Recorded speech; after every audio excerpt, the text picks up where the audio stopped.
Domingo, 3 de setembro, o Fantástico está no ar, literalmente no ar, e com um desafio.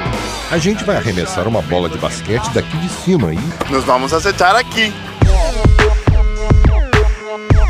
São 6 horas da manhã. Estamos num dos principais pontos turísticos do Brasil, o Bondinho do Pão de Açúcar, no Rio de Janeiro. E como esses dois falaram, com uma missão complicada, de dentro do bondinho, acertar uma bola de basquete numa cesta lá embaixo. Pra você pode parecer impossível, mas a gente convocou dois experts em fazer maluquices como essa. Orlando El Gato Melendez, porto-riquenho, 38 anos. Shane Scooter Christensen, americano, 38 anos. Eles fazem parte de um time de basquete chamado Harlem Globetrotters. A especialidade dos Globetrotters é fazer graça com basquete. Fazer acrobacias e cestas que parecem impossíveis. E eles estão no Brasil para isso, para uma nova turnê. Os Harlem Globetrotters existem desde 1929. Até desenho animado eles já viraram. E claro, fizeram as cestas mais improváveis. De um helicóptero. Do alto de uma torre. Mas nunca de um bondinho. Tudo bem que eles são bons, mas vamos aos cálculos. São 46 metros de altura, o equivalente a um prédio de 15 andares. Cada bola chega lá embaixo a uma velocidade de mais de 100 km por hora. E o objetivo é acertar esse aro com só 45 centímetros de diâmetro. O bondinho vai ficar parado. El Gato e Scooter vão ter direito a 60 bolas. A cada viagem, eles pegam um saco com 10 bolas. Eles têm 6 viagens para cumprir o desafio. Depois disso, precisam liberar o bondinho para o público, né? Então vamos lá. Primeiro, El Gato. Tudo preparado.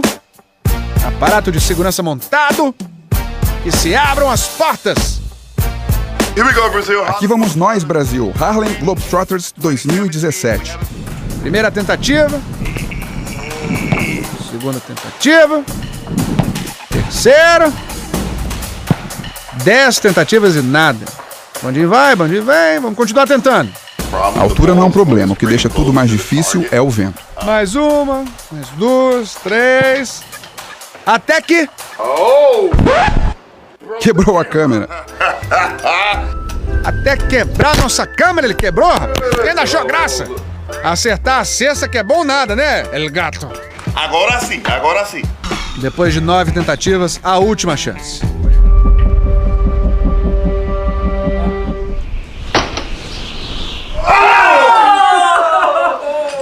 Agora é a vez do Scooter. Mais 30 bolas e não muito tempo de sobra. Aí vão as primeiras 10. Vai, lá vai. Lá vai. De novo, 10 bolas e nada de acertar. É muito difícil. De 0 a 10, a dificuldade é 12. Tem muito vento e o vento muda muito, então cada vez que tentamos é diferente. Não queremos desculpas, Scooter. Queremos resultado. Mais 10 bolas pra você. Gente, agora é sério. Tá começando a perder a graça. Mas o segredo é se divertir. Se você não estiver se divertindo, não acerta. Então trate de começar a se divertir, porque as bolas estão acabando. Última viagem de bondinho. Últimas 10 bolas. 8 tentativas e nada. Agora é a penúltima, hein?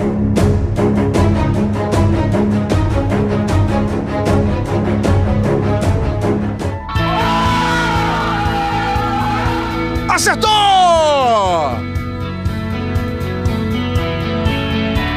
Ufa! Conseguiram! É difícil de acreditar para quem tá em casa. Mas foi isso mesmo. Eles acertaram na bola número 59. São os fabulosos Harlem Globetrotters. Pronto, missão cumprida. Agora pode começar o Fantástico. Roda a vinheta.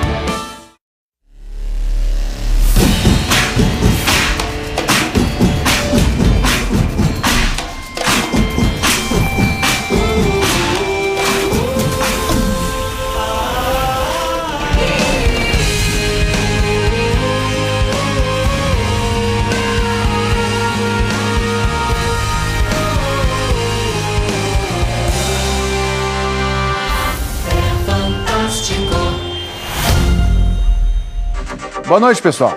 Olá, boa noite. O Fantástico tá só começando e já lança uma pergunta. Você sabe quem foi Nelson Rodrigues? Tem gente que sabe. É um escritor. Foi o anjo pornográfico, criador de grandes dramaturgias e grandes histórias. Peças que na época que foram escritas, elas foram bastante impactantes, né? Maior teatrólogo brasileiro. Tem gente que não sabe. Não. Não sei responder. Já ouvi, mas não sei quem é. Não sabe, mas precisa saber. Sabe por quê? Ah, meu Deus. Porque Nelson é um brasileiro feroz. Eu não posso falsificar o homem é triste. Nelson é do Brasil. Nelson é da nossa língua. Nelson é da nossa rua. As mulheres traem os homens porque eles são cretinos fundamentais. É um deus de frases incríveis que emocionaram e vão emocionar sempre. A alma é tudo, o resto é paisagem. Por que Nelson? Porque a nova geração precisa sim conhecer Nelson por ele mesmo. Fernanda Montenegro e Otávio Miller numa viagem pela mente de um artista genial. Isto é uma beleza. É uma beleza. É uma beleza. Danada, desgraçada. Nelson por ele mesmo. É instigante. Mais um desafio. É mais um desafio. É estreia. É hoje, no Show da Vida. E o Fantástico destaca também. As cicatrizes de uma tragédia radioativa. Isso ficou na carne viva. A violência de uma tempestade tropical. O trauma do abuso sem punição. Qualquer pessoa que parar atrás de mim agora, eu já estou desconfiada. O Fantástico vai falar de episódios que deixaram marcas profundas. Pode uma paixão desmedida levar ao crime? E o que acontece quando um segredo há muito sufocado vem à tona? Eu não sou uma mulher! Eu sou um homem! A cena que comoveu o público na novela das 9 foi um roteiro que o Dante conheceu bem. Aquela sensação de olhar no espelho e falar, não sou eu. E o roteiro de um massacre contra trabalhadores começa a ser desvendado. Nós fizemos a maior reprodução simulada da história da investigação brasileira. Ao som de uma doce melodia sertaneja. A gente faz amor gostoso de novo. E do rock poderoso dos Secos e Molhados. O Fantástico está chegando, com show, diversão e jornalismo. É agora! Imagine que você está dirigindo e de repente perde completamente a visibilidade da pista. Pior, você está em alta velocidade. O que fazer numa situação assim, como a do mega engavetamento que aconteceu em São Paulo na quarta-feira? Você vai ver agora um raio-x desse acidente, com imagens impressionantes e exclusivas. Um estrago total, um terror total. Gente gritando por socorro, gente gritando por auxílio. Eu fiquei com medo. É um negócio horroroso. Ele ia fazer entrega de alimentos. Ela seguia para o trabalho. Nenhum dos dois chegou ao destino. Na manhã de quarta-feira passada, João e Cristiane ficaram presos num enorme engavetamento com 38 veículos, incluindo 2 carretas grandes. Eles viram motoristas em desespero, se ajudando enquanto o socorro não chegava. Foi em Jacareí, neste viaduto da rodovia Carvalho Pinto, uma das principais ligações entre São Paulo e o interior do estado. Estas imagens de câmeras de monitoramento da estrada são de momentos antes da tragédia. O Fantástico teve acesso com exclusividade. Dá para ver as 2 carretas passando às 7h31 da manhã, pelo quilômetro 74. A primeira leva latas de tintas e a segunda está carregada de sucata. 800 metros à frente, cerca de 30 segundos depois, acontece a sequência de batidas, que não é registrada. A câmera tenta localizar os veículos envolvidos. Alguns aparecem amassados no acostamento. E mais atrás, o que se vê já é o caos. As carretas estão ali no meio. O que teria provocado esta tragédia? Nós percebemos que existia um foco de incêndio às margens da rodovia, nas proximidades da rodovia. E provavelmente a fumaça desse incêndio que foi o causador da baixa visibilidade no local. Este vídeo, gravado por uma das vítimas do acidente, mostra a quantidade de fumaça no local. O meu carro, ele entrou na cortina de fumaça antes da entrada da ponte, então eu cheguei a colidir um pouco mais aqui no meio com um que já tinha sido colidido. Os carros parados foram sendo prensados com mais força pelas duas carretas. A que levava sucata bateu no carro do seu João, este furgão branco que ficou suspenso. A carreta veio? Carreta de sucata. Sucata veio muito forte. Ela veio muito forte. Ela não bateu com a cabine, ela bateu com a carroceria. No carro do senhor? Isso. E aí levantou o carro do senhor? Meu carro levantou. E eu desci em pé assim, ó. Aí eu andei em cima de uns 3, 4 carros para poder atingir o solo. Seu João conta ainda que 5 minutos depois da batida, quando já tinha conseguido sair do carro pela janela, um pequeno incêndio começou perto das carretas. O combustível derramado na pista pode ter ajudado o fogo a se alastrar. Surgiu em posição pequena e ninguém conseguia apagar. Apagava uma, nascia outra. É muito combustível. Mais de 20 veículos foram queimados. A maioria está neste pátio em Jacareí. O carro do seu João é este aqui. Totalmente destruído, queimado, retorcido. Uma carcaça. Aqui atrás, os alimentos que ele transportava. Olha lá, ó, leite, requeijão, farinha de trigo, tudo queimado. Este carro aqui ficou prensado entre as duas carretas. É um sedã, ou seja, um modelo grande. Mas olha só o tamanho que ele ficou. Começa aqui e termina aqui. Ou seja, mais ou menos 1 metro de comprimento. O motorista morreu. A polícia está ouvindo as vítimas e tentando identificar quem provocou a queimada ao lado da rodovia.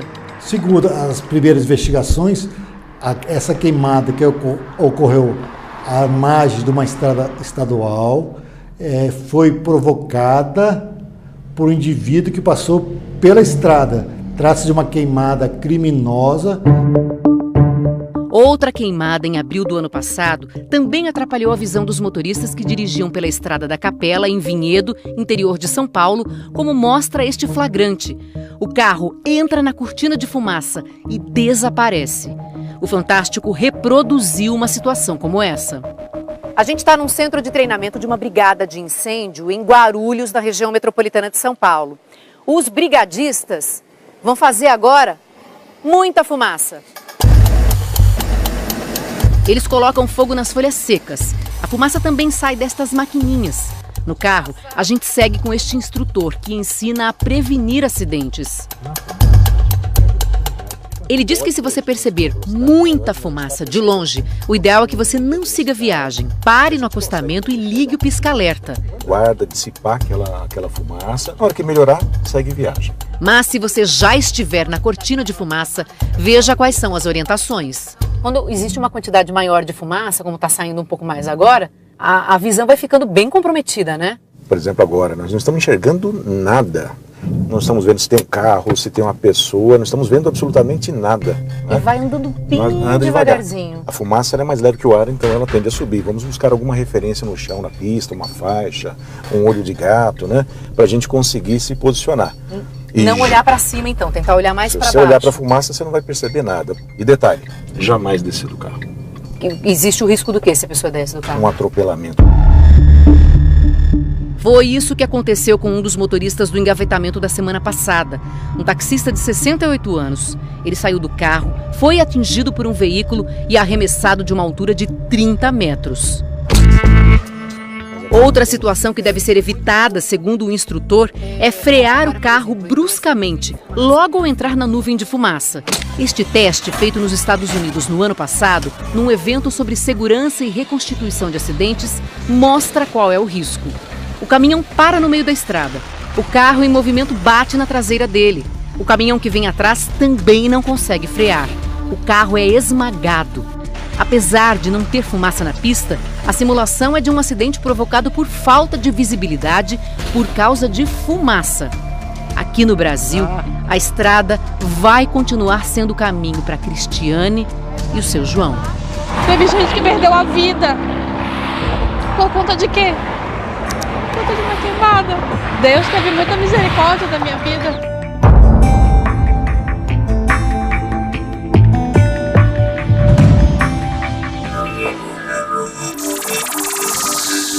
2 acidentes, um na sequência do outro, deixaram pelo menos 6 mortos e 6 feridos em Araruama, interior do estado do Rio. A primeira batida foi logo que amanheceu. O carro estava com os pneus carecas e caiu no barranco. Das 5 pessoas que estavam lá dentro, 2 morreram no local e 3 foram levadas para o hospital, 2 em estado grave. Curiosos, os moradores da região foram até o acostamento. Aí, outro motorista atropelou quem estava por ali. Mais 4 pessoas morreram na hora, entre elas 2 crianças. O motorista fugiu a pé. Ele foi identificado como Carlos Vitor Nascimento, de 32 anos. Ele já tinha sido preso em 2008 por dirigir embriagado e atropelar e matar 3 pessoas. O planeta em alerta. Nas primeiras horas deste domingo, o ditador do país mais fechado do mundo anunciou que tinha testado uma bomba de hidrogênio. É uma arma com capacidade de destruição maior do que a de uma bomba atômica. O nome dele é Kim Jong-un e esse país é a Coreia do Norte. De Nova York, o Felipe Santana traz as informações ao vivo pra gente. Boa noite, Felipe. Boa noite, Ana Paula. Boa noite, Tadeu. Boa noite a todos. Olha, era 0h36 de hoje, pelo horário de Brasília, quando um terremoto de magnitude 6,3 na escala Richter foi detectado pelos serviços geológicos dos Estados Unidos e de países da Ásia. O centro foi Punggye-ri, onde a Coreia do Norte tem uma área de testes subterrâneos. Logo descobriram que o tremor não tinha sido natural e que foi tão forte que chegou a ser sentido na Coreia do Sul e na China. Logo depois, o governo norte-coreano anunciou que tinha testado uma bomba de poder sem precedentes. Foi o 6º e o maior teste nuclear da história da Coreia do Norte, e o primeiro em que eles podem realmente ter usado uma bomba de hidrogênio, que tem um potencial de destruição muito maior que de uma bomba atômica. Uma bomba atômica, como a lançada em Hiroshima durante a Segunda Guerra Mundial, funciona através da fissão ou divisão dos átomos de urânio ou plutônio. Agora, uma bomba de hidrogênio explode a partir da fusão ou união de átomos de hidrogênio. É também conhecida como bomba termonuclear. Ela libera uma energia superior à do centro do Sol. Elas têm um poder de destruição que pode ser 1000 vezes maior do que o de uma bomba atômica, mesmo sendo muito menores. O governo norte-coreano divulgou fotos de Kim Jong-un ao lado do que seria essa bomba, pronta para ser embarcada num míssil. A Coreia do Norte afirma já ter um míssil de longo alcance capaz de chegar aqui nos Estados Unidos. Uma bomba de hidrogênio nunca foi usada numa guerra, apenas em testes. O primeiro foi feito em 1954 pelos americanos nas Ilhas Marshall. Se a Coreia do Norte realmente dominar essa tecnologia, ela se junta a uma pequena elite militar mundial. São detentores de bombas de hidrogênio apenas os Estados Unidos, o Reino Unido, a China, a França e a Rússia. Depois desse teste, o presidente americano Donald Trump postou numa rede social que as ações da Coreia do Norte são hostis e perigosas para os Estados Unidos. E criticou a Coreia do Sul e a China, que disse estar fazendo pouco para conter o regime de Pyongyang. Também ameaçou parar o comércio com países que façam negócios com a Coreia do Norte. Mais tarde, ele se reuniu com o secretário de Defesa James Mattis para ser informado sobre as possibilidades militares americanas no caso de uma intervenção. O Mattis disse depois que os Estados Unidos não querem aniquilar a Coreia do Norte, mas que tem capacidade para defender a si e os seus aliados. O Conselho de Segurança da ONU convocou uma reunião de emergência para amanhã de manhã. Entre as reações na Europa, muitas condenações e apelos por diálogo. E muita preocupação também, como mostra a Cecília Malan em Londres. O presidente do Conselho Europeu, Donald Tusk, disse que os riscos estão altos demais e que a União Europeia está pronta para aprovar novas sanções contra o regime. O presidente francês, Emmanuel Macron, e a primeira-ministra alemã, Angela Merkel, alertaram que os norte-coreanos chegaram a um nível sem precedentes de provocação e que punições mais severas são necessárias. A primeira-ministra aqui do Reino Unido, Theresa May, chamou o regime norte-coreano de irresponsável e disse que essa escalada de ameaças contra a comunidade internacional é inaceitável. O governo dela ainda cobrou mais atitude da China, o único grande aliado do ditador Kim Jong-un. O correspondente Márcio Gomes conta agora como foi a reação na Ásia. O local onde a bomba norte-coreana foi testada hoje fica a cerca de 100 quilômetros da fronteira com a China. A reação do Ministério das Relações Exteriores do país foi condenar fortemente a ação militar de Kim Jong-un. Na cidade de Xiamen, no sul da China, onde ocorre o encontro dos BRICS, o presidente Xi Jinping, num discurso, não citou a Coreia do Norte, mas pediu paz e falou em combater todas as formas de terror. A China é a principal parceira da Coreia do Norte. Há algumas semanas, cumprindo resoluções do Conselho de Segurança da ONU, anunciou que iria parar de comprar minério de ferro, frutos do mar e carvão dos norte-coreanos. O documento final desse encontro dos BRICS também deve condenar o teste. Ainda em Xiamen, o Brasil condenou a explosão. O ministro das Relações Exteriores, Aloysio Nunes Ferreira, disse que vai manter a representação brasileira em Pyongyang, onde trabalha apenas um funcionário, um encarregado de negócios. É um funcionário corajoso, está cumprindo bem o seu papel, sobretudo para nos dar informações sobre aquilo que acontece, que é um ponto nevrálgico da política mundial, né? E nós vamos mantê-lo lá. A Coreia do Sul pediu novas ações para isolar ainda mais o regime norte-coreano, que podem incluir sanções no Conselho de Segurança da ONU. E o Japão estuda interromper o fornecimento de petróleo para a Coreia do Norte. A gente fala agora sobre um outro assunto que é destaque aqui nos Estados Unidos, o furacão Harvey, que atingiu o Texas há 9 dias e deixou 53 mortos. Hoje foi decretado Dia Nacional de Oração para as vítimas do Harvey. O presidente Trump e a primeira-dama Melania participaram de uma missa perto da Casa Branca. A cidade mais afetada pelo furacão, Houston, está aos poucos se recuperando. O prefeito disse que 95% da cidade já funcionam e que na terça-feira a maior parte do comércio e dos escritórios deve reabrir. Mas ainda há milhares de pessoas em abrigos e muita gente vai ter trabalho para se reerguer. O correspondente Tiago Weltz acompanhou essa tragédia bem de perto e os esforços para socorrer quem precisava de ajuda. A seleção belga encarou a Grécia e levou a melhor contra os gregos por 2-1.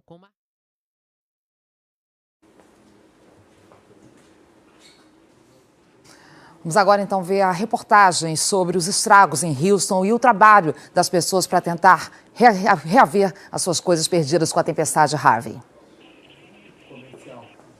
Tivemos um problema com a nossa reportagem, a gente vai para o intervalo. Rapidinho, o Fantástico está de volta já já. Se você me quer, saiba também te quero. Oh, oh, oh. Eu tô falando sério. Luan Santana, Almir Sater e Michel Teló, na despedida do Bem Sertanejo. É no próximo bloco.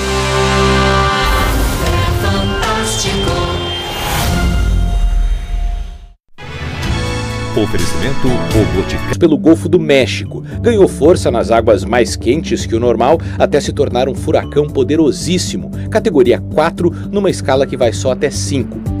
Logo depois de entrar no Texas, ele enfraqueceu, virou uma tempestade tropical e estacionou. Os ventos circulares funcionaram como um cano, puxando água da costa e despejando sobre o continente. Foram quase 2 dias da chuva mais pesada já registrada nos Estados Unidos. Mais de 100 trilhões de litros de água. 4 vezes mais chuva do que o Katrina, furacão que em 2005 arrasou Nova Orleans e deixou mais de 1.800 mortos.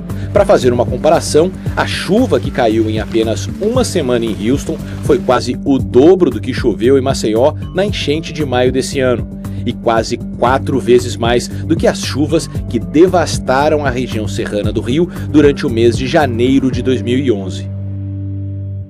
Onde a água vai baixando, começa o trabalho de recuperar o que foi destruído. Aqui o significado de perder tudo numa enchente inclui mais do que móveis.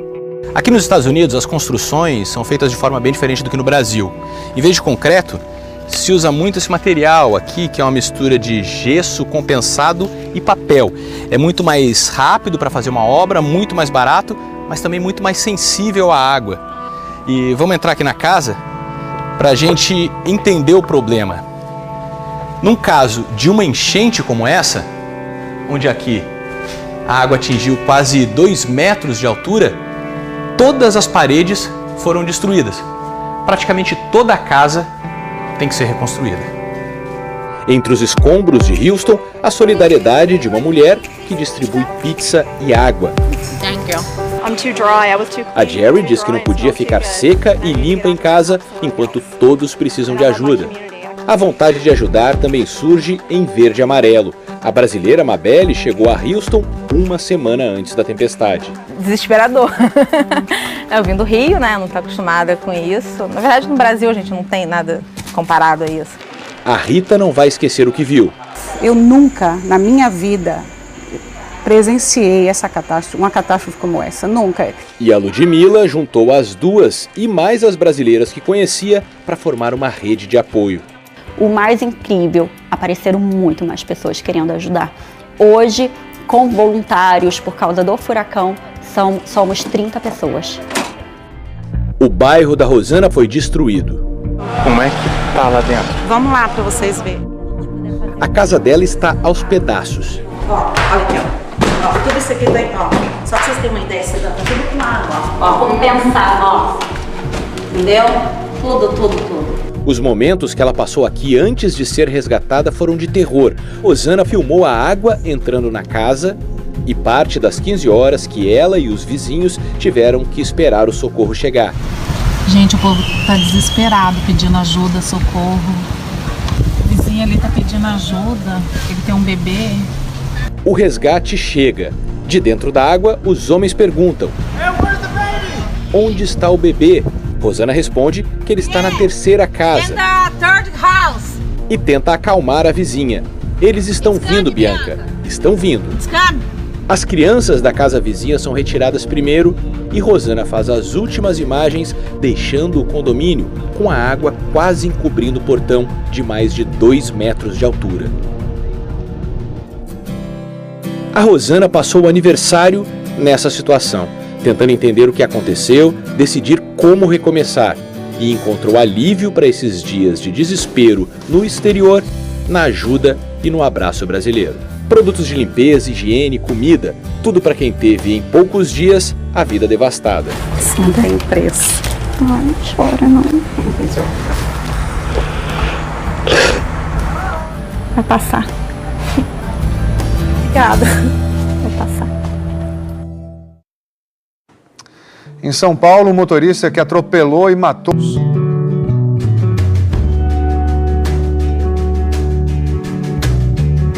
Na infância, ele não pôde jogar bola no colégio. Havia uma separação entre gêneros, eu acho que ainda existe até hoje, né? Que geralmente os meninos jogam futebol e as meninas ficam olhando. Isso mudou há 4 anos, quando ele descobriu na internet histórias muito parecidas com as dele. Histórias contadas por meninos trans. Dante estava com 22 anos. Eu descobri que eu poderia realmente ser o que eu era por dentro. Porque antes eu não sabia que dava para mudar tudo isso que eu sentia, né?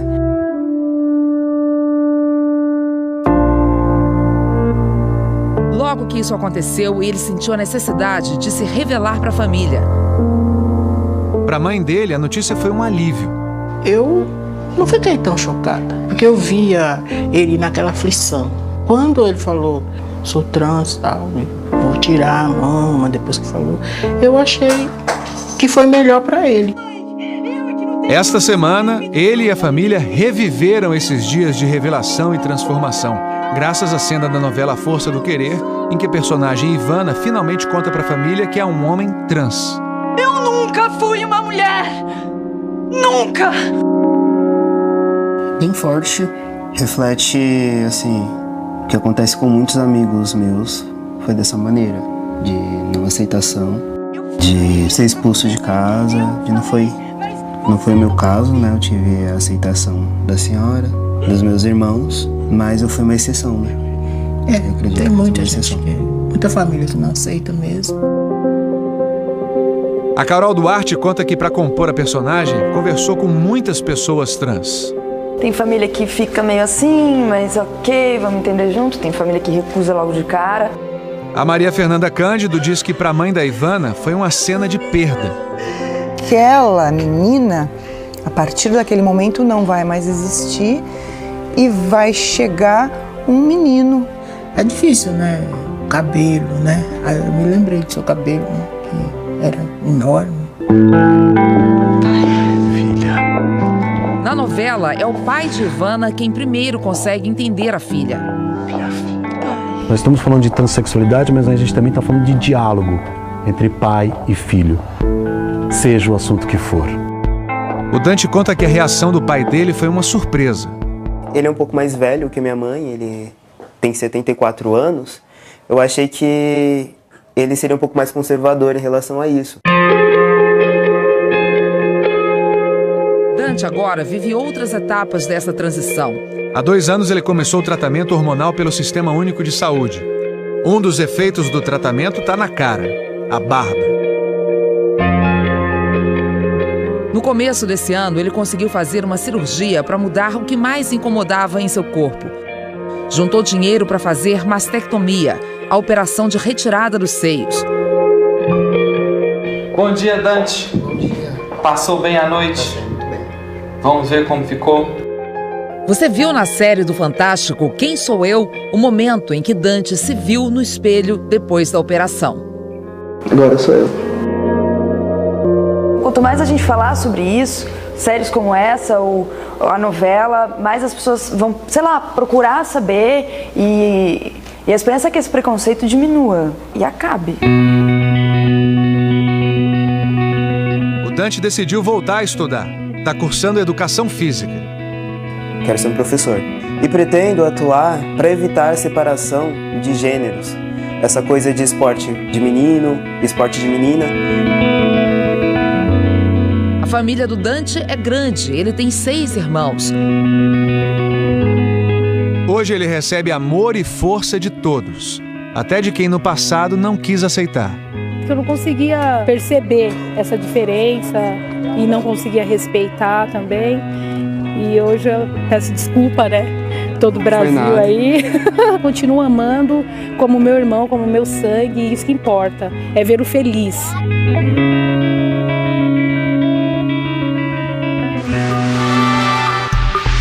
É hoje, reviravolta na história do pior acidente radioativo do Brasil. É agora, é moda caipira da melhor qualidade, com um mestre e um astro do sertanejo. Depois de percorrer os recantos bem sertanejos desse Brasilzão, a Kombi do Michel Teló faz sua última parada em Mato Grosso do Sul, estado onde ele cresceu e conheceu a música. Nesse encontro embalado por clássicos, você vai descobrir o que a viola caipira do Almir Sater tem em comum com o sertanejo pop do Luan Santana.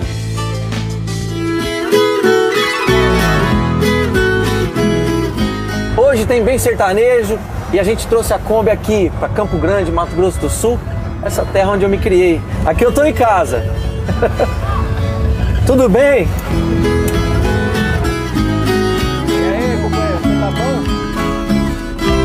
bom? Aqui em Campo Grande, os bailes sempre foram muito populares. E junto com os bailes surgiu um novo movimento. Nessa praça aqui começaram a surgir algumas duplas sertanejas que cantavam aqui e no bar aqui na frente, ó. E nesse local nasceu o que as pessoas chamam de sertanejo universitário. Mas a relação do Mato Grosso do Sul com a música sertaneja vem de muito antes. Bora conhecer essa história?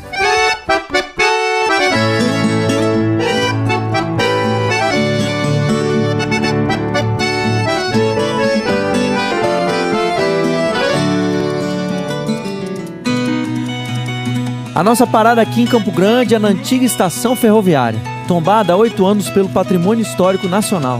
Nesse cenário lindo, a gente tem a honra de receber o maior nome da música sertaneja do Mato Grosso do Sul. Almir Sater, e eu estou muito feliz de estar com você aqui, compadre. Uma alegria para mim também. O som refinado do Almir Sater, que cativa o público, é também inspiração para músicos de diferentes segmentos. Essa influência da fronteira aqui com o Paraguai, com a Bolívia, né, que é forte, né, passa uma latinidade forte pro nosso som. A viola, cara, entrou na sua vida quando? Através de um radinho desse tamanho que eu colocava na minha cabeceira quando eu ia dormir, escutava os violeiros de São Paulo pontear viola nas ondas curtas de madrugada, assim, de noite. Violeiros do calibre de Tião Carreiro, considerado o mestre da viola da música sertaneja. Sempre gostei muito do som da viola, achava assim um som expressivo, um instrumento de cordas com uma pegada roqueira, assim, né? Já que estamos falando de viola, essa moda aqui...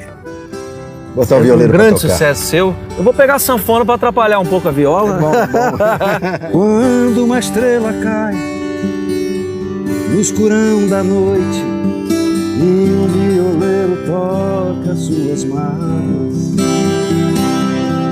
então os olhos dos bichos vão ficando iluminados, brilham neles estrelas de um sertão enluarado.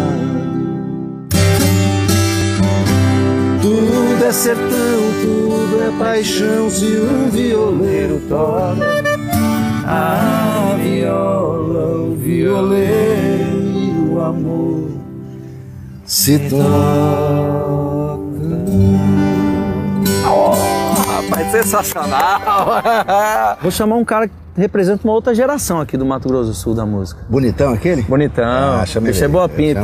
Ô Luan, chega pra cá, compadre. Assim como Almir Sater, o Luan Santana nasceu em Campo Grande. Michel Teló é de Medianeira, no interior do Paraná, mas veio para a capital sul-mato-grossense com apenas 2 anos de idade. Você ouviu o Almir, essa geração, e participava dos bailes também? Ouvia não, na verdade o Almir, eu tenho a discografia completa dele no meu celular e eu ouço direto. Na verdade eu tenho várias músicas preferidas assim do Almir. Cara, eu gosto de uma que se chama No Rastro da Lua Cheia. Gosto muito também, a parceria minha com o Renato Teixeira. Podemos cantar? O tempo faz, tempo desfaz e vai além sempre.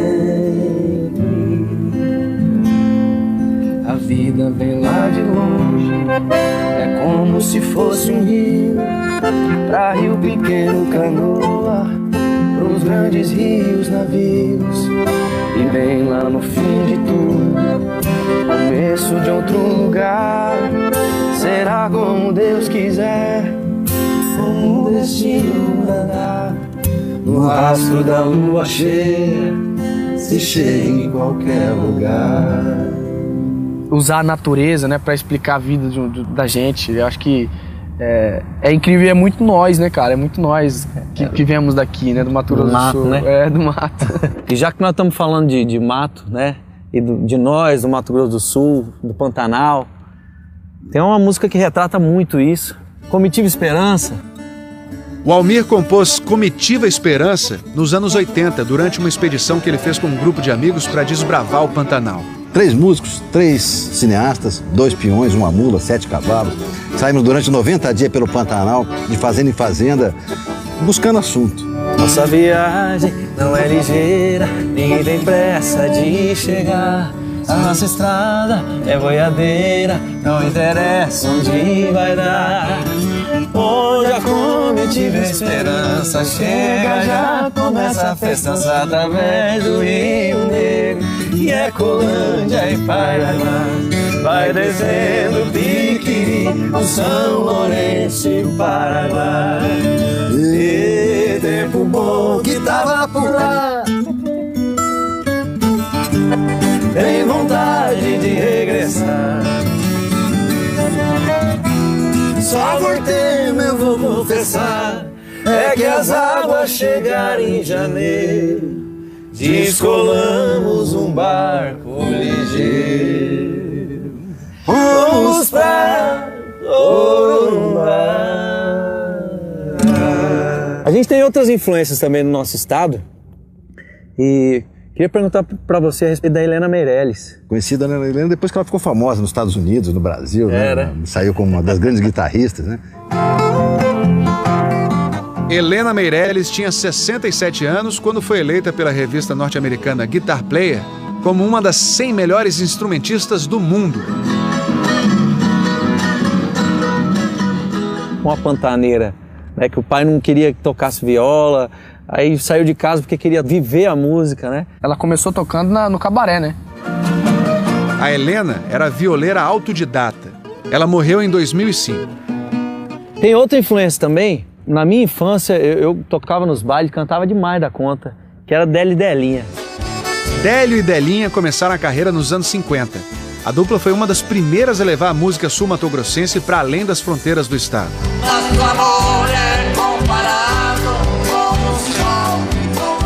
Eu cantava o Sol e a Lua no baile, eu e o Teófilo, meu irmão, o povo endoidecia. Muito bonito. Eu sou o sol. E agora? A chama ardente do calor. Eu sou a lua.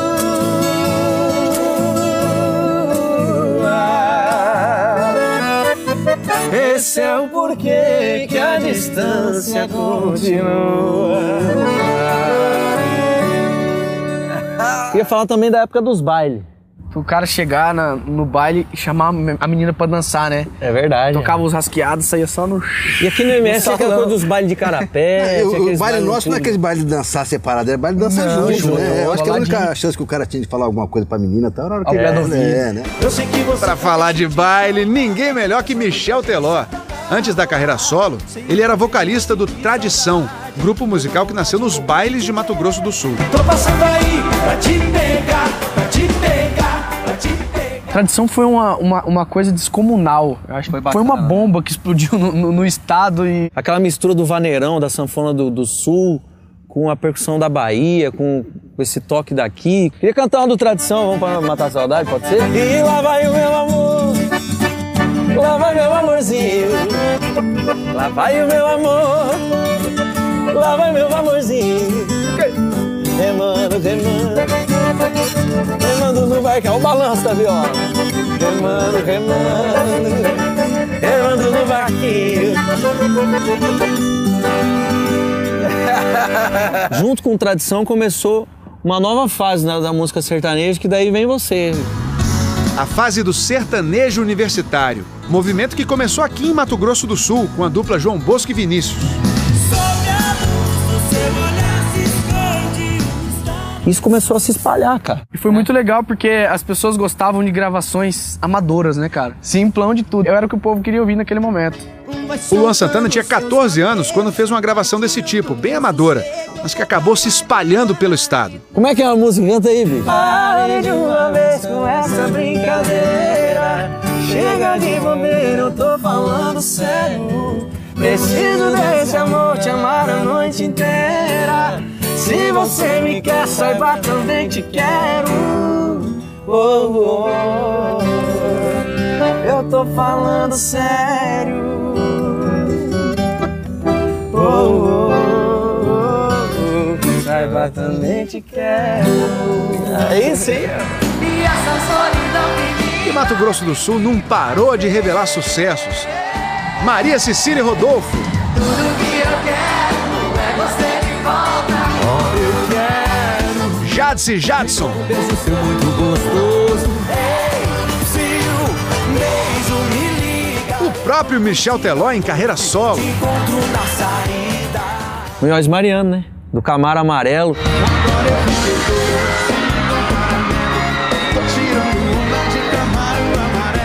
E agora você diz, vem cá que eu te quero. Quando eu passo no Camaro Amarelo. Na época que a gente surgiu, existiam muitas violadas aqui em Campo Grande. Era uma coisa muito intimista, né? Então você chegava com o violãozinho nas costas, assim, todo mundo falava assim, olha lá, ó, o Toiço e Frango estão chegando, eles vão tocar pra nós. Isso mesmo, Toiço e Frango. Foi com esse nome que a dupla Munhoz e Mariano ficou conhecida na região. Sempre o que destacou Munhoz e Mariano foram as músicas mais irreverentes, mais músicas de balada, de usar um pouco mais a desenvoltura no palco nas músicas. O estilo hoje é diferente, mas os artistas de Mato Grosso do Sul fazem questão de preservar a tradição do sertanejo que aprenderam com os pais. Minha mãe tá nervosa, ficou nervosa. Oxalana sem querer, tu aumentas minha dor. Nessas águas tão serenas, Minas vai levando meu amor.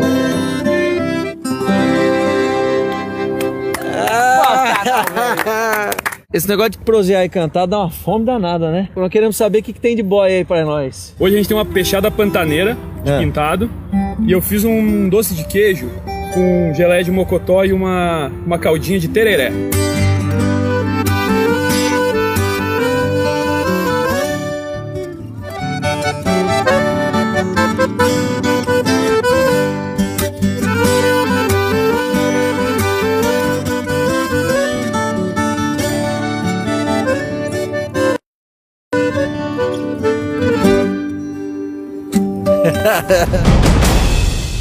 Entrei por um momento de pânico, eu só queria sair dali. Ejacular no rosto de uma moça é uma incrível violência.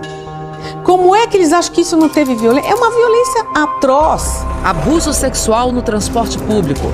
Depois dos comerciais, a polêmica da semana.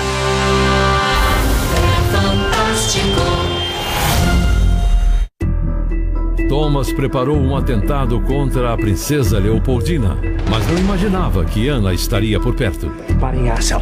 Parem a ação agora! Ana!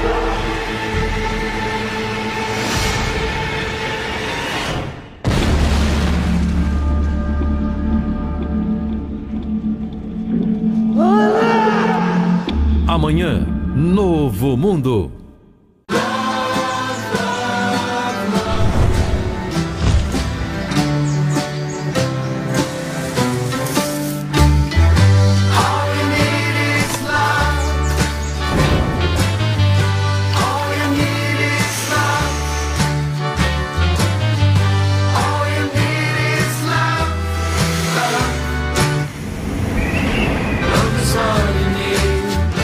Três Corações, sabor que apaixona.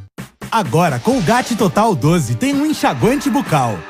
30 segundos para uma saúde bucal superior.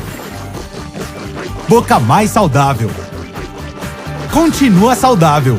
Novo enxaguante bucal Colgate Total 12. Tecnologia superior que não para de trabalhar. Saúde para sua boca o dia todo.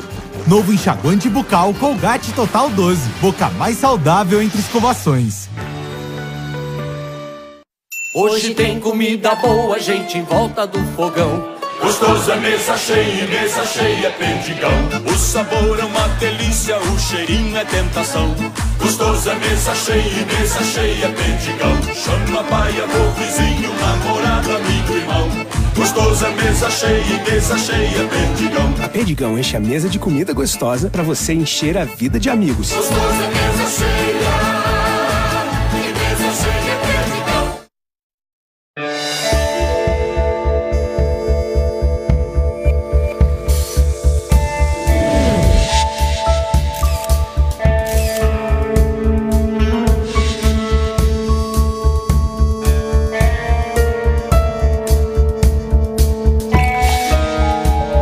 Onde os veem uma cidade maravilhosa, outros veem uma cidade maravilhosamente proibida.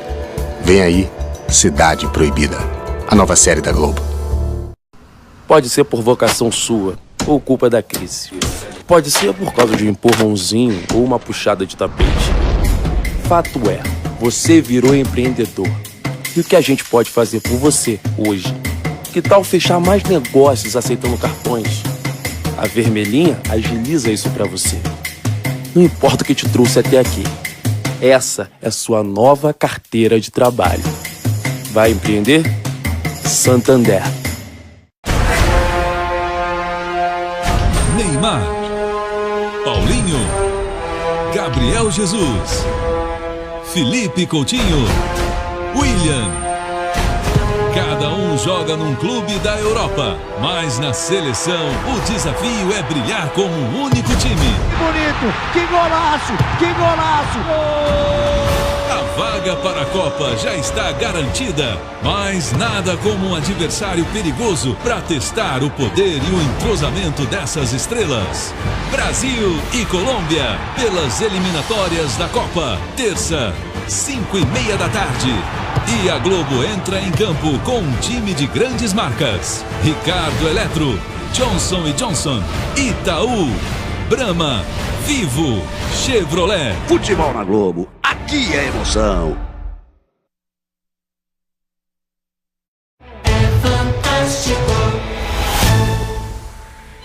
É hoje, as tiradas e as obsessões de um provocador genial.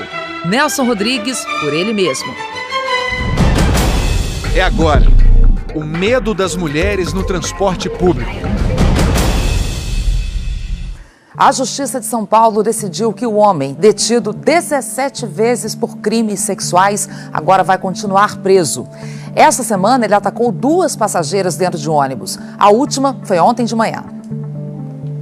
A audiência de custódia de Diego Ferreira de Novaes, de 27 anos, durou cerca de meia hora e ele vai ficar preso preventivamente até a conclusão do inquérito. Pelo caso de hoje, havia elementos suficientes da ocorrência do crime de estupro, né? Especialmente a caracterização da violência e do constrangimento à vítima, já que, segundo consta dos autos, o indiciado segurou com força a perna da vítima para que conseguisse encostar o pênis nela. Ontem de manhã, um ônibus passava pela região da Avenida Paulista e parou de repente.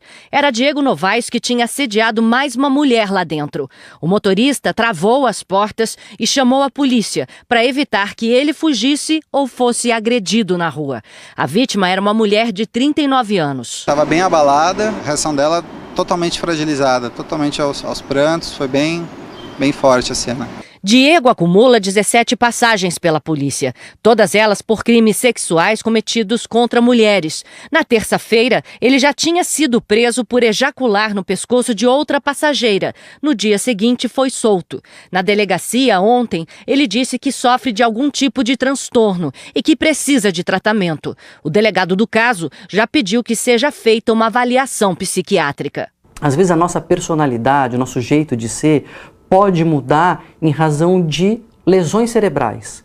Esse rapaz sofreu lesões cerebrais porque ele teve um acidente, ficou 2 semanas internado, ficou em coma, passou por neurocirurgia e, segundo a mãe, depois disso ele mudou seu comportamento. A promotoria disse que pediu para que fossem tomadas precauções que garantam a integridade física de Diego durante o período na prisão e falou que a responsabilidade pela segurança dele é do Estado.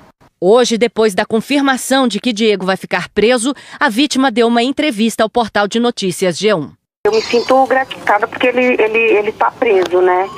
Porque, querendo ou não, eu ajudei, né? A manter ele agora preso e que nenhuma mulher mais corre o risco no momento de ser atacada por esse louco doente. Os casos de abuso sexual que foram notícia esta semana geraram um debate nacional sobre impunidade. Por que ataques tão traumatizantes para as vítimas ainda não são vistos pela justiça como atos de violência? É tudo muito rápido, estava no celular, assim, eu não vi.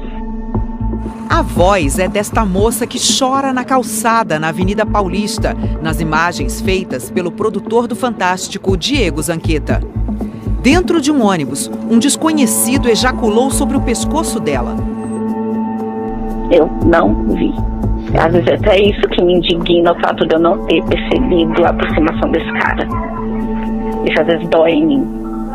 Eu ainda carrego um pouco dessa culpa de não ter visto ele. De não ter feito algo por mim. O caso aconteceu na terça-feira. Os próprios passageiros revoltados detiveram o ajudante de pedreiro Diego Ferreira de Novaes, de 27 anos. Eu entrei por um momento de pânico, eu só queria sair dali. Na verdade, eu só queria ir para casa, tomar um banho, só queria me limpar e eu não pude fazer isso. A polícia levou o homem para a delegacia. Era a 16ª vez que Diego havia sido flagrado cometendo esse tipo de abuso. Episódios que vêm sendo registrados desde 2009. Mas em menos de 24 horas, o juiz José Eugênio do Amaral Souza Neto decidiu soltá-lo. Doeu. Deu uma dor no coração, as pernas ficou bambas, Olha, moça, eu tô falando e eu tô me tremendo porque eu tô indignada. Esse tipo de caso também está colocando o espaço público como um espaço de medo das mulheres. E as mulheres, por serem mulheres, têm medo de andar na rua, de pegar um ônibus, um metrô, um trem. Esta estudante de 20 anos sabe bem o que é isso. Há poucos dias, um desconhecido no metrô encostou-se nela por trás e se masturbou. Depois fugiu. Eu olhei pro chão, vi que tinha sêmen no chão, olhei pra minha calça, vi que ela também estava suja e foi aí que eu saí correndo atrás dele, gritando para alguém parar. No caso do ajudante de pedreiro, o juiz disse que não houve crime, e sim contravenção penal, um delito menor. O ataque sexual de Diego foi considerado importunação ofensiva ao pudor. Na lei de 1940, em vigor até hoje, o ato não pode ser punido com prisão, e sim com uma multa, estipulada em réis, moeda extinta há 75 anos. No despacho apoiado pelo Ministério Público, o juiz entendeu que não houve constrangimento, tampouco violência ou grave ameaça, pois a vítima estava sentada em um banco de ônibus quando foi surpreendida pela ejaculação do indiciado. O Brasil inteiro reagiu.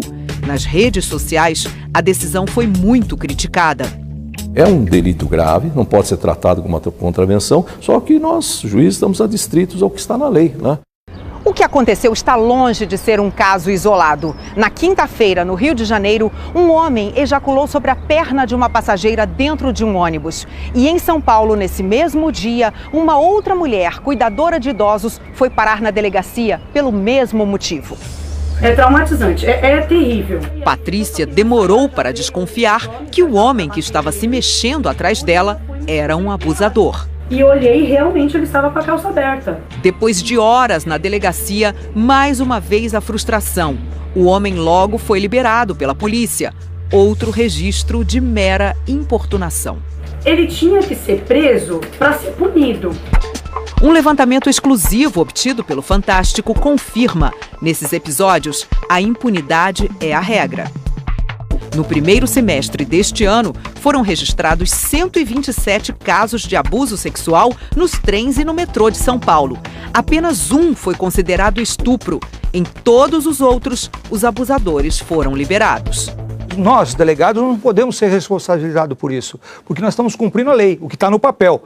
Durante muitos anos no Brasil, os crimes sexuais eram considerados atentados à moral e aos bons costumes. Até o comportamento da vítima era avaliado na hora de se dar a punição ao réu. Desde 2009, com as mudanças no Código Penal, o estupro passa a ser um atentado à dignidade humana, com penas entre 6 a 10 anos de prisão.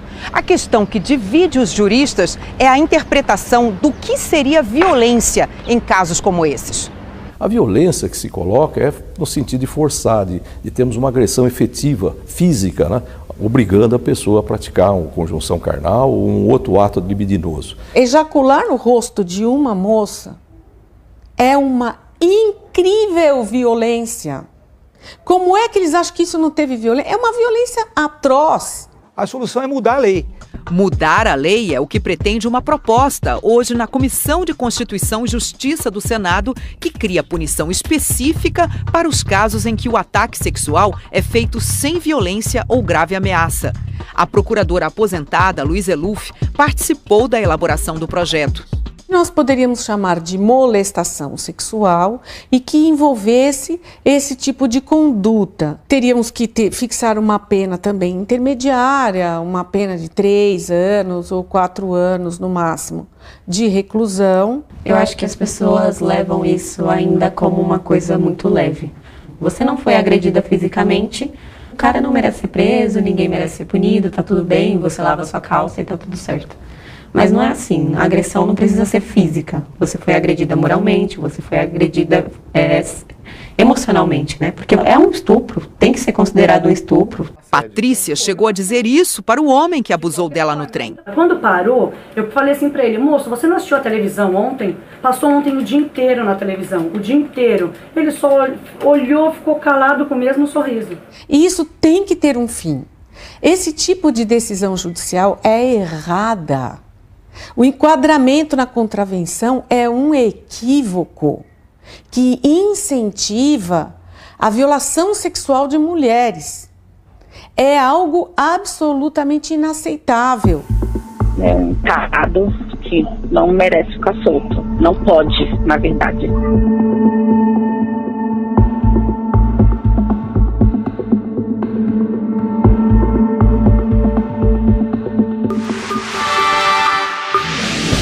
Porque ele quer um velho assado. E porque ele quer um velho assado. Ney Matogrosso e Nação Zumbi juntos no palco do Fantástico.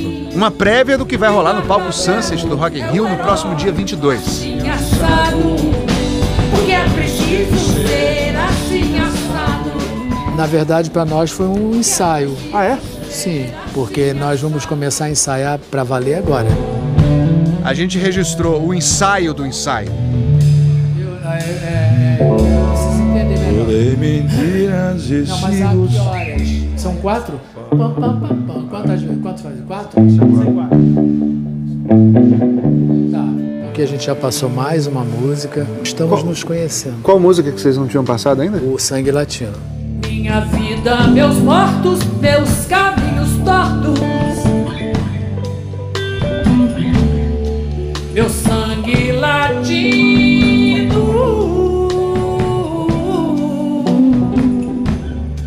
Minha alma cativa.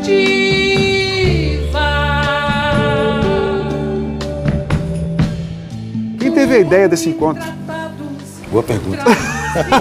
Boa ideia nossa. Não, eu vou falar. Eu queria fazer o meu show Atento aos Sinais com eles, mas eles estavam ocupados. Há um ano surgiu o convite pro Rock in Rio. Vocês são escolados em Rock in Rio, né? O Ney já esteve em várias edições, inclusive na primeira, em 1985. E agora estarão no palco Sunset, que vocês conhecem muito bem. O palco Sunset propicia isso, tá? São encontros inusitados ali.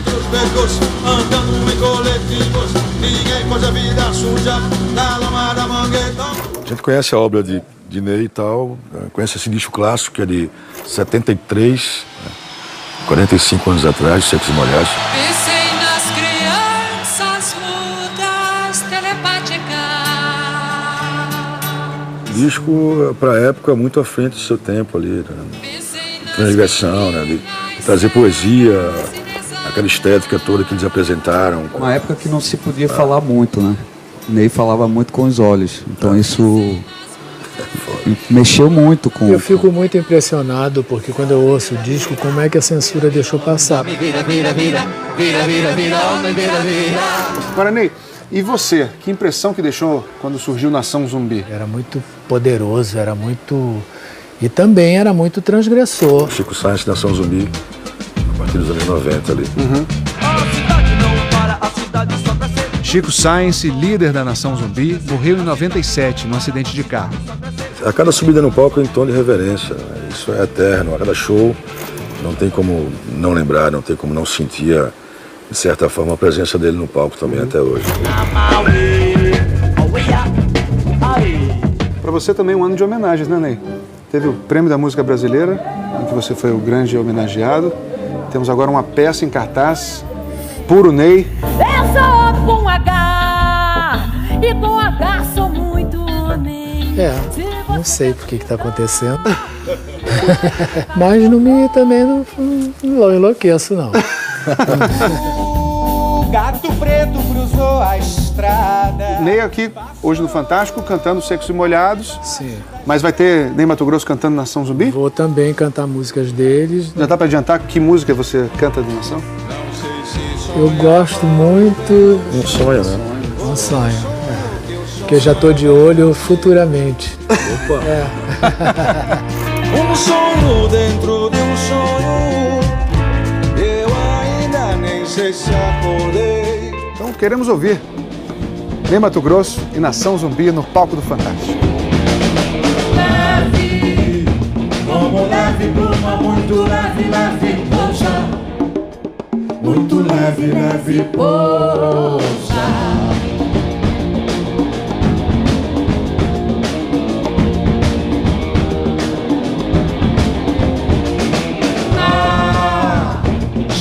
Sem suave coisa nenhuma, suave coisa nenhuma. Leve, vamos leve pra uma muito leve coisa. Muito leve poça.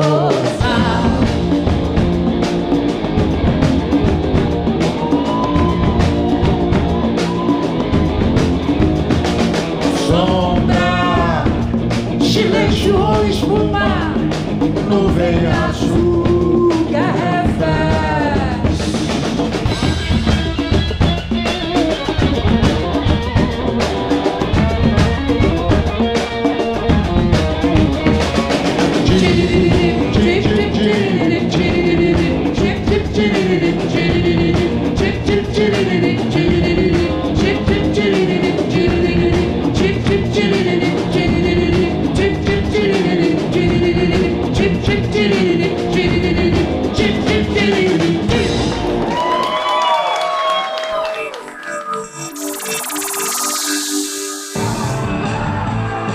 Mais de 1 milhão de pessoas participaram do BR Day em Nova York.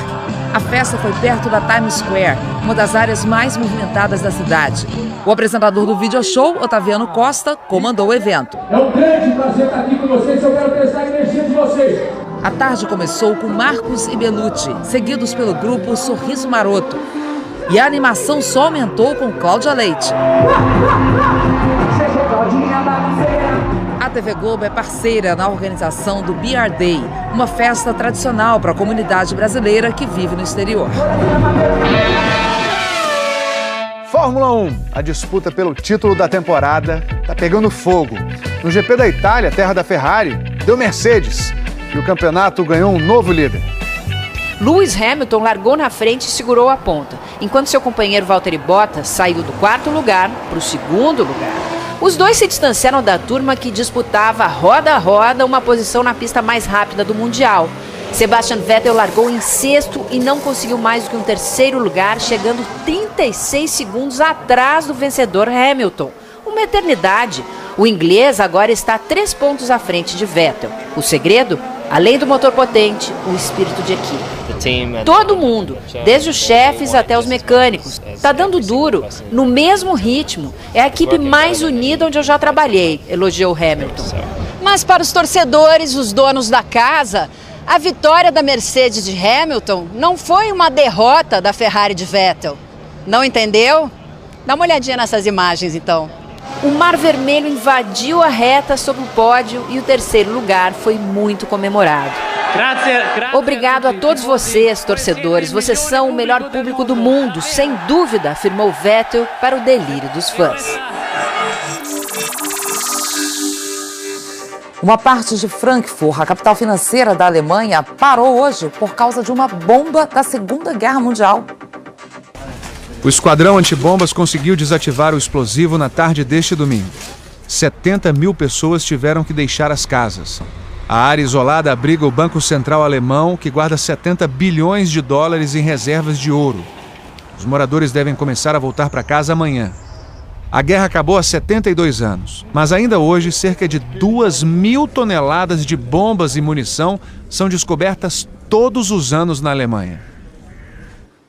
A repórter Andréa Sadi, da Globo News, obteve informações de que o operador Lúcio Funaro já esteve pessoalmente com Michel Temer, quando Temer ainda era vice-presidente da República.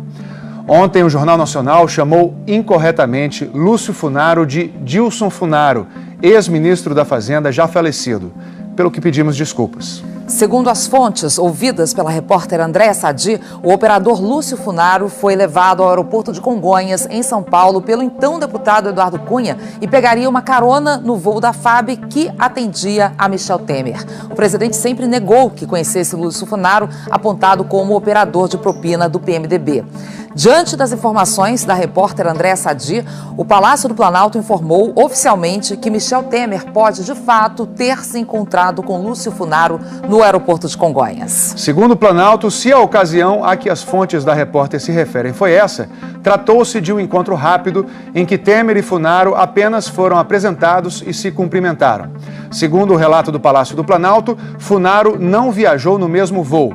e não há registro de outras possibilidades de encontros. O operador Lúcio Funaro fez um acordo de delação premiada com a Procuradoria-Geral da República. Esse acordo aguarda homologação do ministro do Supremo Tribunal Federal, Luiz Edson Fachin. Na China, o presidente Michel Temer não comentou as revelações da repórter Andréa Sadi. Hoje, Temer participou de um encontro com empresários e falou que o Brasil está aberto a investimentos. Os detalhes com o enviado especial Márcio Gomes. O presidente Michel Temer desembarcou em Xiamen, vindo de Pequim, por volta de meio-dia, hora local, para participar da abertura do Fórum Empresarial do Grupo dos BRICS, formado por Brasil, Rússia, Índia, China e África do Sul. O primeiro discurso foi do presidente chinês.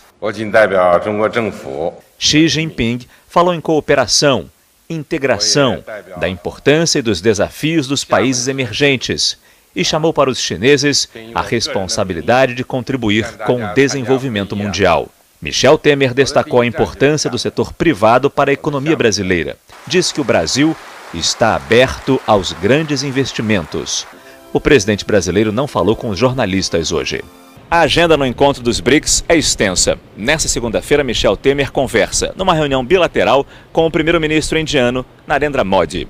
Ontem, depois que o presidente negou que fosse voltar mais cedo ao Brasil por causa da crise política, fontes do Planalto confirmaram que ele teria, sim, decidido que anteciparia o retorno para amanhã. Hoje, a assessoria do presidente informou que a programação está mantida e negou, mais uma vez, que ele pudesse voltar antes do fim do encontro. Newton fez uma cirurgia bariátrica depois de conhecer Leane e se afastou dos amigos, que desconfiavam dela. Todo mundo comentava que achava que era por interesse. Os detalhes inéditos de uma história de paixão e crime. Depois dos comerciais.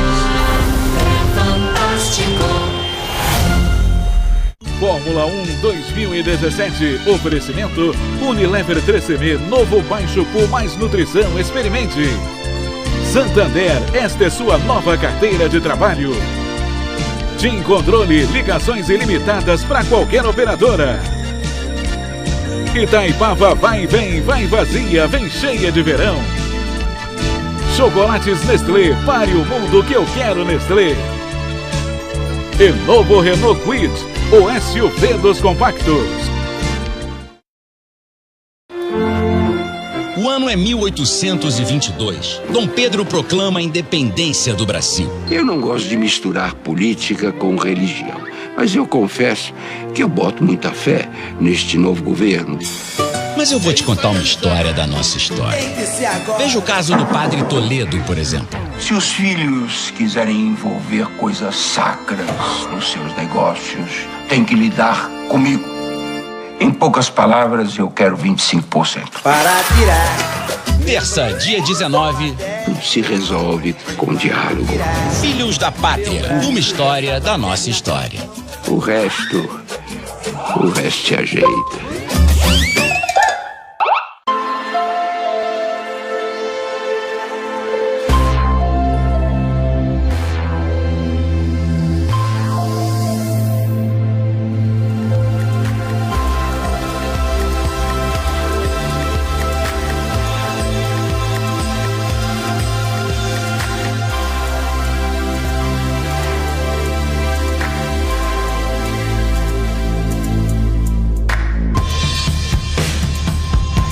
Foram milhões de ligações. Milhões de reais transformados em esperança que irão para 85 instituições, mudando para melhor mais de 49 mil vidas. Mas o que foi mais incrível foi ver tantas pessoas se dando conta de que cada esperança parte de uma esperança ainda maior. Amanhã tem mais, porque o Criança Esperança acontece de janeiro a janeiro. E a sua esperança não está sozinha, né? Apoio Café Três Corações. Sabor que apaixona. As provas do dia a dia deixam você com dores no corpo. Gelol age diretamente no local e alivia até as dores mais intensas. Doeu? Renove-se com Gelol. Polícia Federal!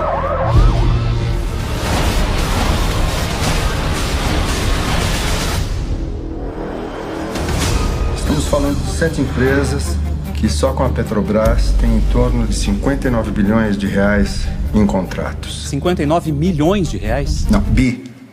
bilhões. Polícia Federal.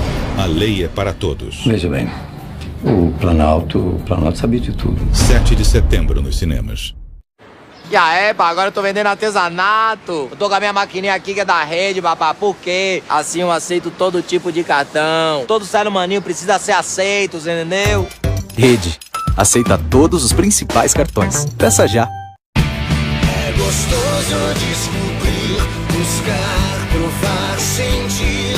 Gostoso descobrir, buscar, provar, sentir. São as novas descobertas que dão sabor à vida. Aquilo que nos pega de surpresa e nos faz pensar como é que não tínhamos experimentado antes. A Vigor convida você para novas sensações, porque buscar o novo é o que movimenta a vida. Vigor, descubra esse sabor. No sertão do Brasil, uma batalha vai começar. Essa tua cara, não gosto nem um pouco de te ver na garupa da moto do meu homem. Pelo fogo, transmutação, sem afago, lapidando. Você é mais abusado do que eu imaginava. Reza a lenda. Amanhã, em Tela Quente. Fantástico. Oferecimento: O Boticário Med, a linha expert em tratar seu cabelo.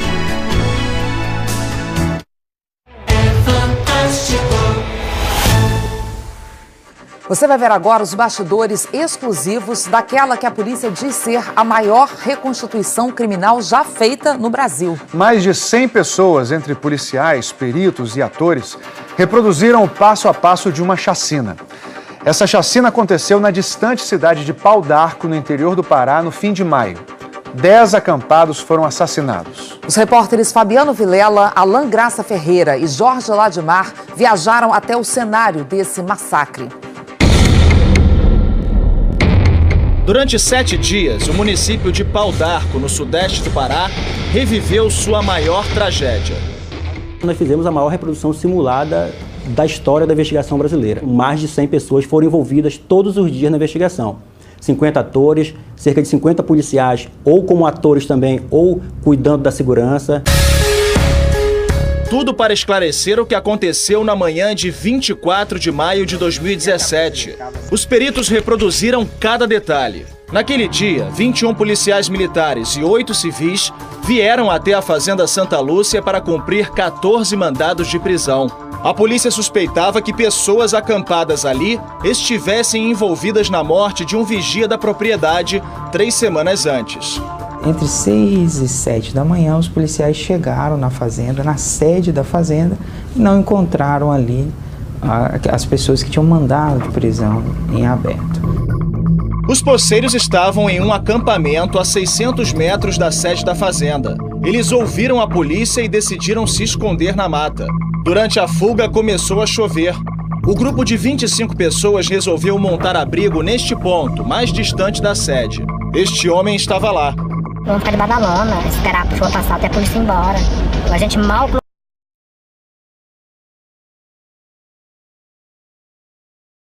com a lona por cima, não corra, bandido, senão vai morrer. Falou isso, já tá atirando em cima da gente. Segundo a perícia e os depoimentos, os policiais vieram por essa trilha aqui e atiraram contra os acampados que se abrigavam exatamente neste ponto aqui, cercado de árvores. 2 policiais que participaram da operação decidiram colaborar com a justiça. Na reconstituição, eles disseram que os primeiros tiros atingiram alguns acampados. Este policial de camisa estampada confessou que atirou em um homem ferido, mas ainda vivo no chão. Como você percebeu que ele estava vivo? Ele estava falando ali, vocês vão matar o pessoal, vão matar o cara errado. Eu vim aqui, eu efetuei meus disparos e voltei. Aí você efetuou quantos disparos? 2 disparos. Você sabe dizer aonde que foram esses disparos? Eu acho que nessa região.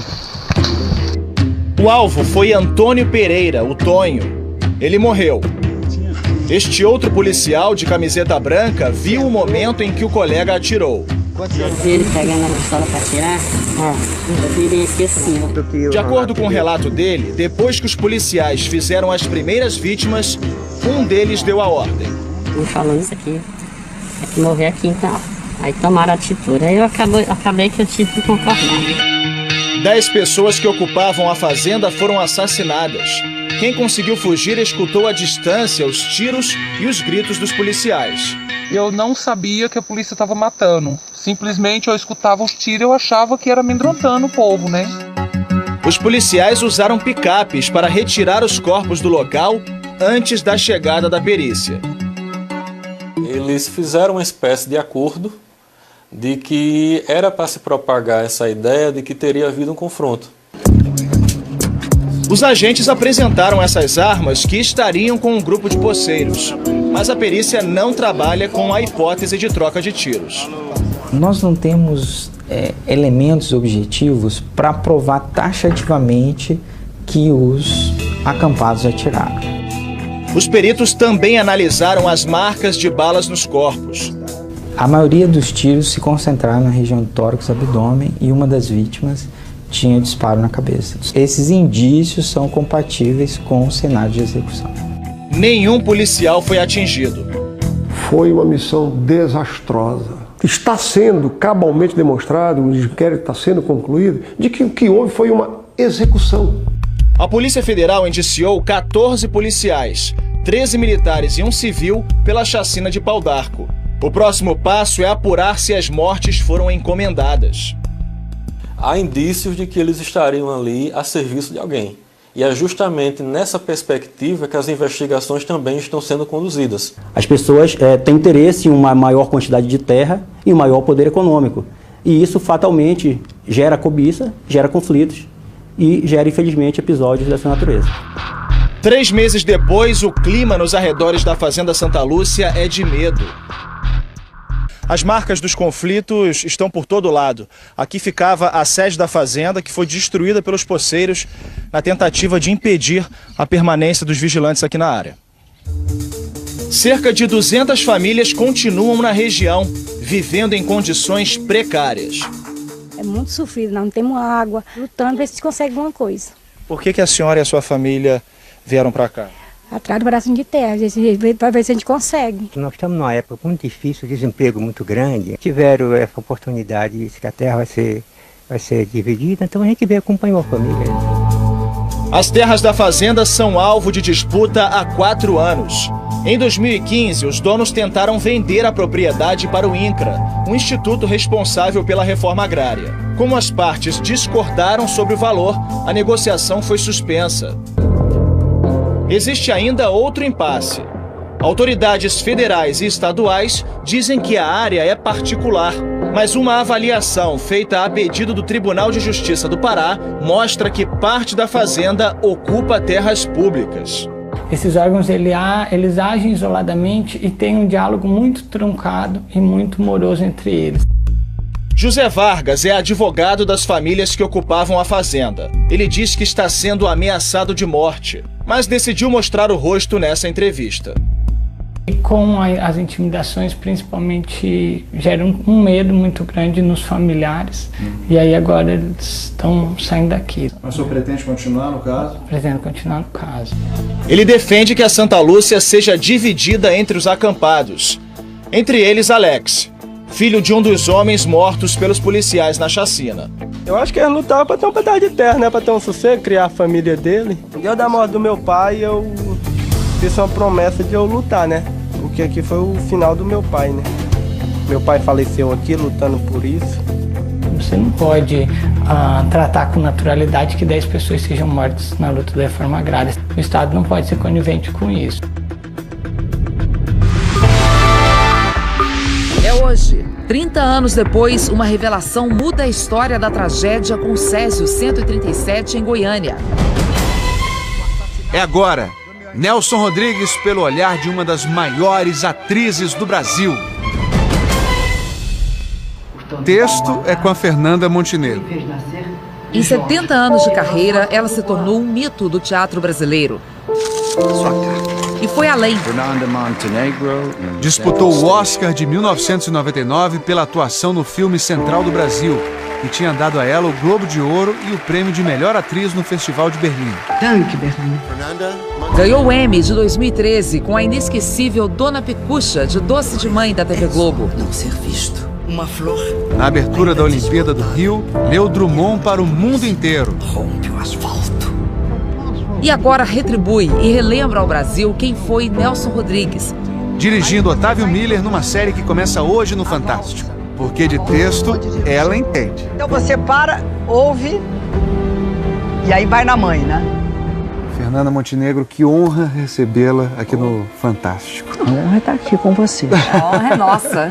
A Fernanda Montenegro vai mostrar pra gente o universo genial do Nelson Rodrigues, jornalista, escritor, autor teatral, que morreu em 1980. Uma das frases mais conhecidas dele é aquela que diz que toda unanimidade é burra. Inspirado nessa frase, Fernanda, eu gostaria de perguntar o seguinte: quem que não gosta de Nelson Rodrigues? Tem gente que não gosta, porque todos nós temos o direito de gostar ou não gostar de algo, não é? Então não é obrigatório gostar do Nelson. Tem coisas que você não gosta do Nelson? Eu acho que a adesão dele aos militares, não é? Agora, ele é maior do que tudo isso. Talvez ele seja maior até do que ele mesmo. Queria citar uma outra frase do Nelson Rodrigues aqui, que eu adoro, que é a seguinte: o brasileiro é um feriado. Ele conheceu muito bem a alma brasileira, né, Fernanda? Sim. Ele é o único autor brasileiro de teatro que, em algum lugar deste país, ele está sendo representado.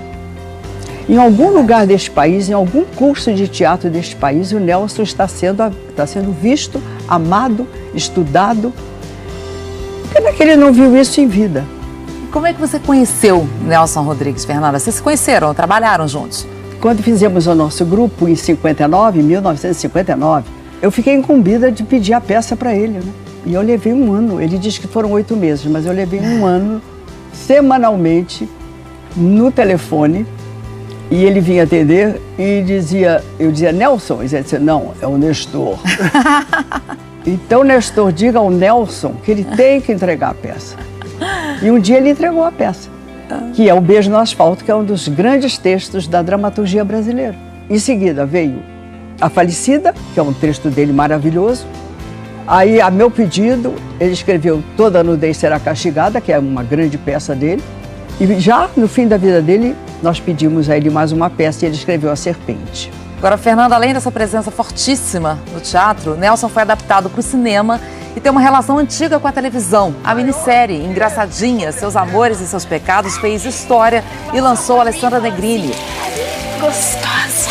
Aqui no Fantástico, em 1996, o quadro A Vida Como Ela É também contou as histórias do Nelson. É verdade que você tem um amante? Como ele conseguia ser tão profundo e popular ao mesmo tempo? Aí a genialidade dele.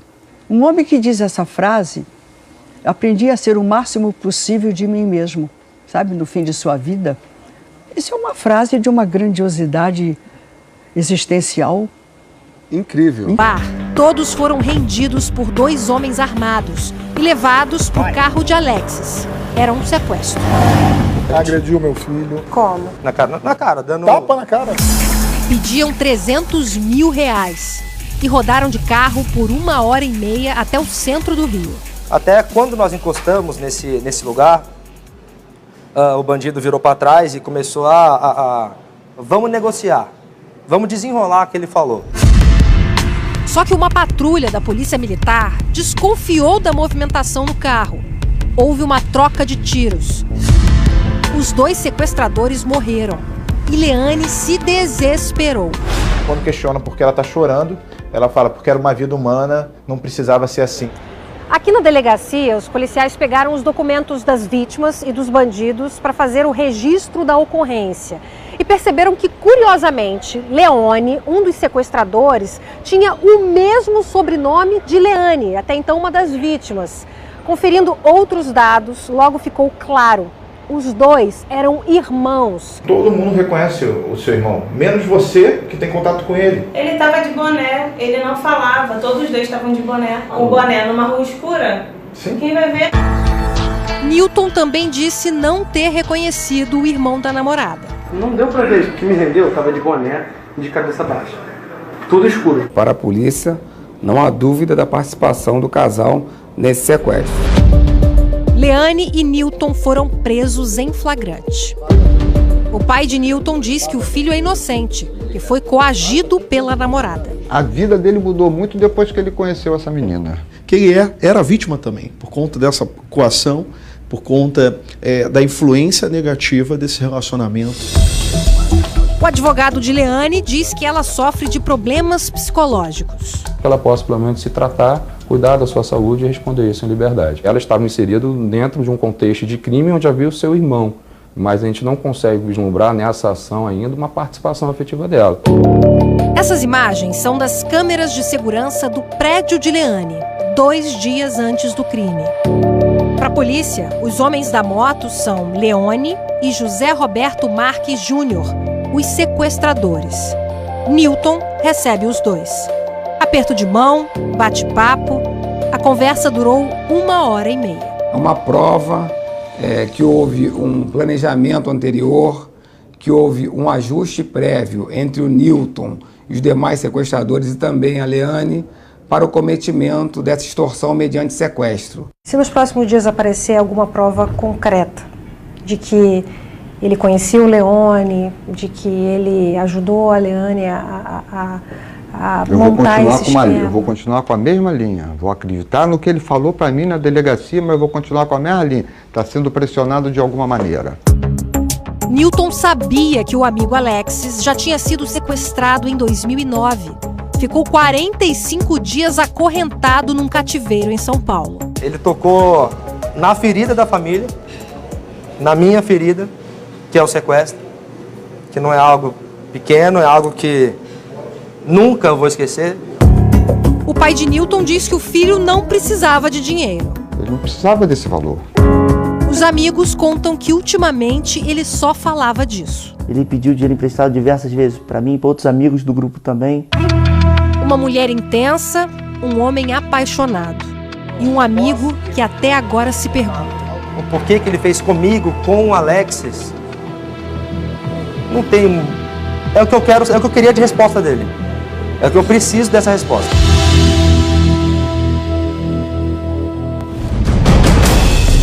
Trinta anos depois, uma revelação na história da tragédia com o Césio 137 em Goiânia. O físico Flamarion Goulart, um dos principais envolvidos no acidente e que chegou a ser condenado, agora decidiu falar ao Fantástico. É já já.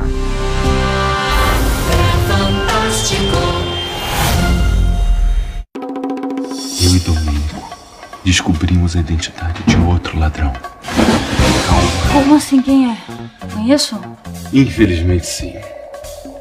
Agnaldo, ela da recepção, foi promovido a concierge. Você vai sair do país pela estrada. Vem comigo, Malagueta. Vem comigo, cara. O Júlio já se entregou, a Sandra Helena, ela tá aí de boa por causa da herança.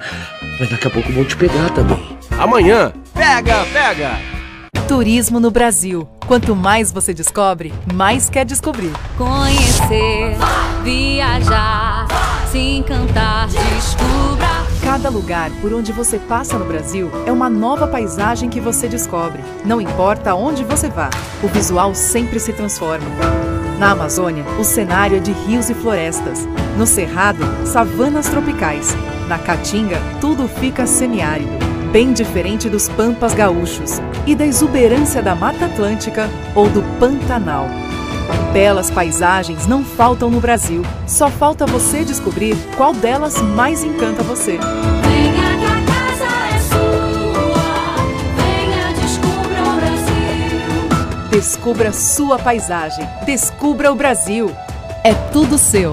É tudo de bom. É turismo. Tá na Globo. Apoio Ministério do Turismo. Viaje para a região sul do Brasil. Os dias eram assim. Últimas semanas. Gustavo tenta fazer as pazes com o irmão. Não queria ter te magoado assim, não queria perder tua confiança. E Alice decide revelar para o filho quem é seu verdadeiro pai. Eu conheci o Renato quando eu era muito nova. Algum tempo depois eu descobri que eu tava grávida. Grávida? Mãe, o que você tá falando? Amanhã, depois de A Força do Querer, os dias eram assim. Ter um movie nessa vida é a oportunidade oportunidade, sonho vira realidade, vem viver com mais qualidade. Chegou a hora de viver bem em um bairro planejado a um passo do Parque Shopping São Caetano. Conheça o Move Espaço Cerâmica, o último residencial do bairro. Apartamentos de 2 e 3 dormitórios, com suíte, lazer, 2 vagas e qualidade Gafisa. Agora você pode comprar seu Move com 0 de entrada a partir de 359 mil. Visite o decorado e dê um Move na sua vida. Move! A música tem gênero, mas não liga pro gênero de ninguém. Ela não escolhe quem escuta pela cor da pele. A música fala todas as línguas. Não julga, não condena. A música acolhe, aceita. Se você parar pra ver, a música é tudo que o mundo deveria ser. O que o mundo separa, a música aproxima. Itaú, patrocinador oficial do Rock in Rio. Terça, Carolina está sendo chantageada. Imagina isso na internet. Quem é que vai confiar numa médica assim? Você quer conversar? Você tá estranha. E Evandro é processado pela morte de Madalena. Eu amava muito sua filha. Exatamente por isso você não devia ter operado ela. A senhora queria que eu deixasse ela morrer. E você deixou. Terça depois de A Força do Querer, sob pressão.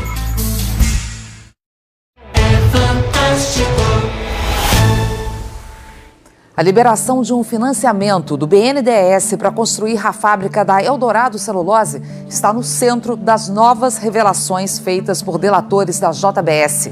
Os detalhes com a repórter Camila Bonfim. É um detalhamento de pedidos de interferências políticas no BNDES. O novo material, a que a TV Globo teve acesso, foi entregue à Procuradoria-Geral da República como parte da complementação da delação. O BNDES é o Banco Nacional de Desenvolvimento Econômico e Social, que empresta recursos públicos a empresas, cobrando juros baixos. E foi para conseguir um empréstimo no banco que Joesley relatou como acionou políticos do PT e do PSDB e conta como análise e aprovação saíram depois desses contatos. Joesley detalhou o contato que teve com cada um desses políticos. Em alguns casos, como com o ex-ministro Antônio Palocci e o senador José Serra, houve pedido de apoio político, mas sem pagamento de propina. Em outros, como com o ex-tesoureiro do PT, João Vacari, e com o ex-ministro Guido Mantega, Joesley afirma ter pago uma porcentagem do contrato de empréstimo. Joesley contou que precisava de um empréstimo bilionário para uma empresa que pertence a seu grupo empresarial, a JF, e que a partir de 2009 passou a fazer contato direto com o então presidente do BNDES, Luciano Coutinho. Joesley relatou resistências de Coutinho e que passou a procurar o então ministro da Fazenda do governo Lula, Guido Mantega. Segundo Joesley, Mantega prontamente o apoiou. O empresário relatou que depois disso houve uma reunião entre o primeiro e o segundo turno das eleições de 2010 na sede do BNDES, no Rio. Nela, Joesley diz ter cobrado o então presidente do banco, Luciano Coutinho, sobre o empréstimo, alegando que já tinha o apoio de Mantega. O BNDES é vinculado aos Ministérios do Planejamento e da Fazenda, esse último, então, sob o comando de Mantega. Segundo Joesley, Coutinho disse que seria impossível analisar o projeto no banco. Após essa reunião, em pleno mês de eleição presidencial, ele procurou mais apoios políticos. Joesley contou que, além de voltar a Mantega, pediu ajuda a Antônio Palocci, relatando que, a essa época, Palocci era braço direito da então candidata Dilma Rousseff. Palocci foi coordenador da campanha presidencial de Dilma em 2010. Sobre Palocci, Joesley relatou somente contato político, sem pagamento de propina. Em outra frente, Joesley diz ter procurado o então candidato à presidência, José Serra, que tinha se afastado do governo de São Paulo para fazer a campanha presidencial. O empresário relatou que encontrou pessoalmente com Serra às 11h30 da noite, em sua casa. Joesley deixou claro que pediu apoio, mas que não fez nenhum pagamento de propina a Serra. Ainda segundo a delação, Joesley reforça que pediu aos três a mesma coisa, Mantega, Palocci e Serra, que eles ligassem ao então presidente do BNDES, Luciano Coutinho, e dissessem que, caso eles estivessem no Poder Executivo, o projeto seria apoiado. Diferentemente de Serra e Palocci, em relação a Mantega, Joesley cita pagamento de propina e detalha como o então ministro atuou a favor do empresário no BNDES. Após procurar todas essas frentes políticas, Joesley relatou que voltou à Manteiga e que dessa vez o então ministro marcou uma reunião aqui em Brasília, no Ministério da Fazenda, com o então presidente do BNDES, Luciano Coutinho, e com ele Joesley. E que nessa ocasião relatou que tinha convencido o BNDES a seguir analisando o pedido de financiamento. Ele também contou que em seguida Manteiga saiu para fazer uma consulta médica e que então ficou a sós com o então presidente do BNDES, Luciano Coutinho, que relatou ter sido mesmo procurado por Serra para fazer a mesma recomendação, que o banco continuasse a análise do pedido de empréstimo da empresa de Joesley.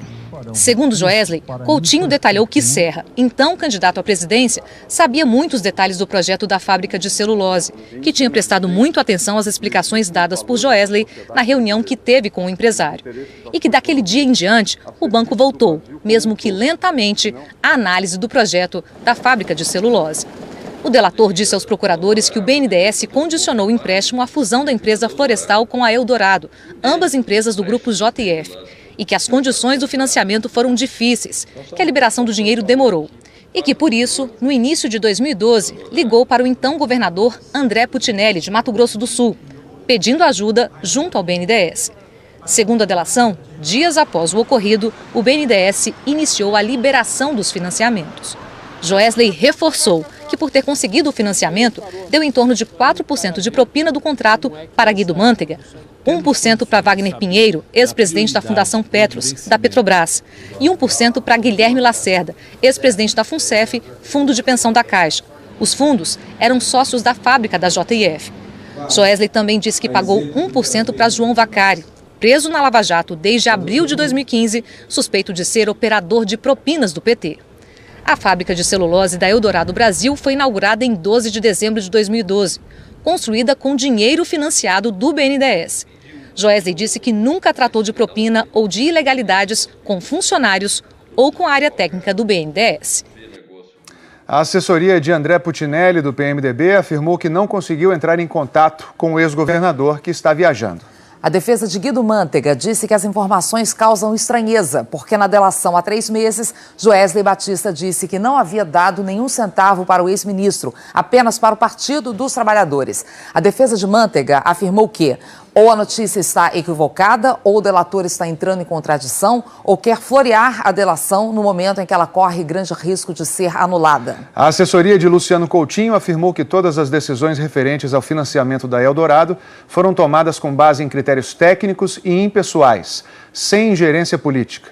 Que o financiamento foi discutido durante um longo período e que só foi viabilizado quando o grupo concordou em cumprir as condições usuais estabelecidas pela área técnica do BNDES.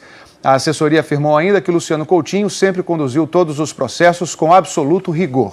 Nós não conseguimos localizar a assessoria do BNDES, mas quando a delação de Joesley foi divulgada, o banco afirmou que é o principal interessado na apuração de quaisquer fatos irregulares. A assessoria do senador José Serra afirmou que essa história jamais ocorreu e que não faria o menor sentido o candidato de oposição tentar influenciar uma decisão de governo. Nós não conseguimos entrar em contato com as assessorias da FUNCEF, do ex-presidente do fundo, Guilherme Lacerda, da Petros e do ex-presidente da Petros, Wagner Pinheiro. Os advogados de Antônio Palocci e de João Vacari Neto não responderam ao nosso contato. No domingo, 16 de julho, o Fantástico exibiu uma reportagem sobre a sentença do juiz Sérgio Moro, que condenou o ex-presidente Luiz Inácio Lula da Silva a 9 anos e meio de prisão por corrupção e lavagem de dinheiro. Na reportagem foram citadas as principais provas que o juiz elencou para fundamentar sua decisão. E também foram apresentadas críticas à sentença feitas pelos advogados de Lula. A reportagem informou ainda que o ex-presidente tinha entrado com um recurso contra a sentença do juiz Sérgio Moro.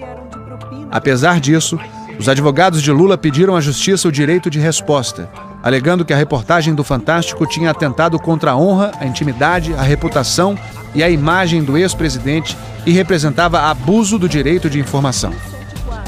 Nesta quarta-feira, 30 de agosto, a Justiça negou o pedido de resposta feito pela defesa de Lula.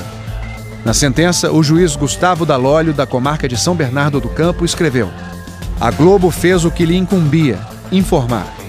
Direito seu e da coletividade, exercitado de forma regular e profissional, facultando-se ao ex-presidente da República o contraditório, por meio de seus advogados, conduta que não lhe era exigida por nenhuma norma legal, senão pela adoção de padrões éticos que revelam a prática do bom jornalismo. O juiz Gustavo Dalólio conclui a sentença dizendo que é a condenação por crime contra a administração pública que é moralmente desfavorável a Lula, e não o exercício legítimo do dever de informar. Ante o exposto, julgo improcedente o pedido. Os advogados de Luiz Inácio Lula da Silva anunciaram que vão recorrer da decisão. Descaso, má sorte, uma sequência de fatalidades. Estas eram consideradas as causas do pior acidente radiativo do Brasil, até agora. Mas 30 anos depois da tragédia com o Césio 137, o Fantástico voltou a Goiânia, visitou o local onde era o ferro velho em que tudo começou, encontrou sobreviventes, ouviu cientistas e conseguiu um depoimento exclusivo que traz uma reviravolta no caso. O físico Flammarion Goulart está calado há 30 anos. Ele foi um dos condenados pelo maior acidente radiativo da história do país. O vazamento do Césio 137 em Goiânia. 4 mortos, 151 contaminados graves. Um total de 1.143 pessoas afetadas. Eu nunca tive essa consciência de ter culpa e responsabilidade de uma forma. Nunca admiti isso e nunca falei para o nunca. Mas agora vai falar. E vai voltar 30 anos no tempo para contar uma versão bem diferente da que o Brasil conhece. Quando eu fiquei sabendo que tinha acontecido, que estava acontecendo aquilo, eu corri aqui para ver se o equipamento estava aqui e vi que não estava. Mas para saber do que o físico está falando, é preciso, primeiro, conhecer a história oficial. Vamos lá. Goiânia, 13 de setembro de 1987. 2 catadores de reciclagem retiram parte de um aparelho de uma clínica abandonada, o Instituto Goiano de Radioterapia. Eles começam a desmontar a peça. 18 de setembro.